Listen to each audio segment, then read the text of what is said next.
programa ng DMW sa social media, sa Facebook. Medyo mahirap na kasi yung sitwasyon doon, nakakatrauma na, kaya tinry kong mag-reach sa kanila ng problem ko.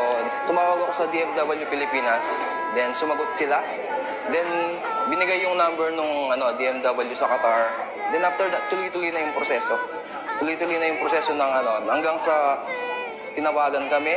Then chinek in ng 2 days, free food, almusal, tanghalian, hapunan, lahat. Yun. Then after that, lahat ng tanong mo sa kanila is nabibigay naman nila na ayos. Yun. Bali, all in all, yung experience ko dito is 100% para sa akin. Inatid din po pala kami ng DMW sa airport sa Qatar. Then bago kami umalis, binigyan din kami ng assistance na konting tulong para makapagsimula siguro ulit.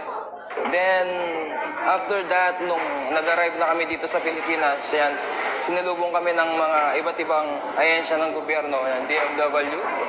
At binigyan din ulit kami ng tulong panimula. Yun po. Overwhelmed po. Masaya. To be honest, masaya po. Kahit na nakakalungkot na iniwan mo yung trabaho mo doon, then at the same time, masaya pa rin yung pag-uwi. Kasi secure na yung seguridad, di ba? Yun po. Maraming salamat.